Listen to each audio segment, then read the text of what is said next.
ஜெயச்சந்திரனின் அடடா audio offer 5 முதல் 70% வரை டிஸ்கவுண்ட். ஆச்சி கொழுக்கட்டை மாவு வந்தாச்சு.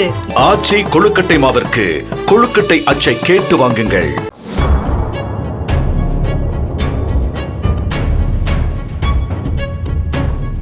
தூத்துக்குடி கோவில்பிள்ளை நகர் அருகே உள்ள பண்டுக்கரை பகுதியைச் சேர்ந்தவர் சின்னதுரை.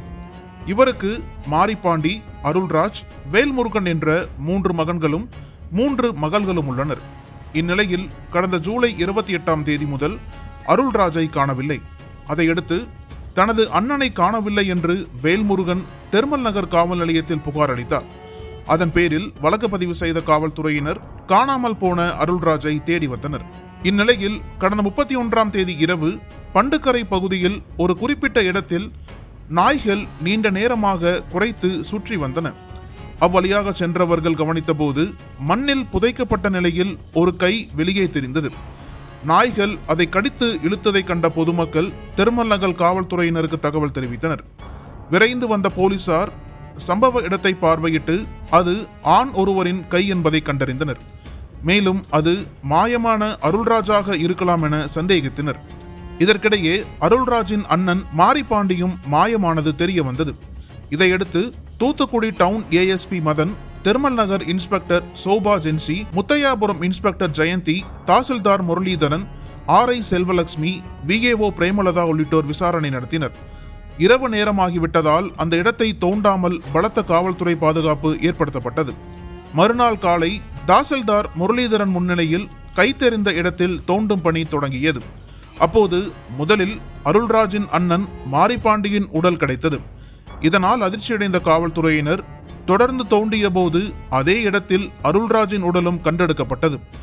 2 உடல்களும் வெளியே எடுக்கப்பட்டு தூத்துக்குடி மருத்துவக் கல்லூரி மருத்துவமனை மருத்துவர்கள் உதயகுமார், அபிராமி மற்றும் மருத்துவ குழுவினர் முன்னிலையில் சம்பவ இடத்திலேயே பிரேத பரிசோதனை செய்யப்பட்டது.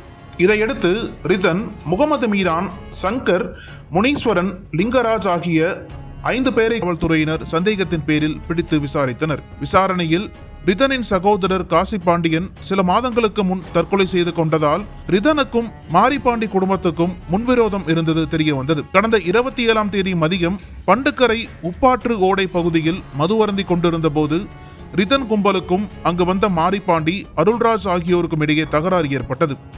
இதனால் ஆத்தனமடைந்த ரிதன் கும்பல் அன்று இரவு மாரிப்பாண்டியின் வீட்டிற்கு சென்று கொலை மிரட்டல் விடுத்து வந்தனர்.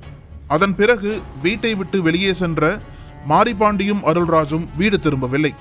மாரிப்பாண்டி அடிக்கடி வெளியூர் சென்று 10 நாட்களுக்கு பிறகு திரும்புவது வழக்கம் என்பதால் அவரை குடும்பத்தினர் தேடவில்லை. ஆனால் கண் பார்வை பாதிக்கப்பட்ட அருள்ராஜ் மறுநாள் இரவு வரை வீடு திரும்பாததால் சந்தேகமடைந்த அவரது சகோதரர் வேல்முருகன் 28ஆம் தேதி தெர்மல் நகர் காவல் நிலையத்தில் புகார் அளித்தார். குடும்பத்தினர் அவர்கள் வழக்கமாக செல்லும் இடங்களில் தேடியும் கிடைக்கவில்லை. விசாரணையில் ரிதன் கும்பல் அருள்ராஜையும் மாரிப்பாண்டியையும் கடத்தி உப்பாற்று ஓடை பகுதியில் அடித்து கொலை செய்து சுமார் 1 கிலோமீட்டர் தொலைவில் உள்ள இடத்தில் குழி தோண்டி இருவரையும் புதைத்தது தெரிய வந்தது. சுமார் 3 அடி ஆழத்தில் புதைக்கப்பட்ட மாரிப்பாண்டியின் கையை ஜூலை 31ஆம் தேதி மாலை தெருநாய்கள் கவ்வி இழுத்ததால் இந்த சம்பவம் வெளிச்சத்திற்கு வந்திருக்கிறது.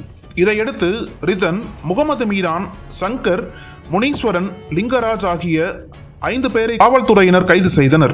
மேலும் சம்பவத்தில் தொடர்புடைய சதீஷ் என்பவரை தேடி வருகின்றனர். முன்விரோதம் மற்றும் போதையில் ஏற்பட்ட தகராறில் அண்ணன் தம்பியை கொலை செய்து புதைத்த இச்சம்பவம் தூத்துக்குடியில் பெரும் பரபரப்பை ஏற்படுத்தியுள்ளது. அனல் பறக்கும் செய்திகளை அப்டேட் செய்து கொள்ள நக்கீரன் களத்தை இப்பவே சப்ஸ்கிரைப் பண்ணுங்க.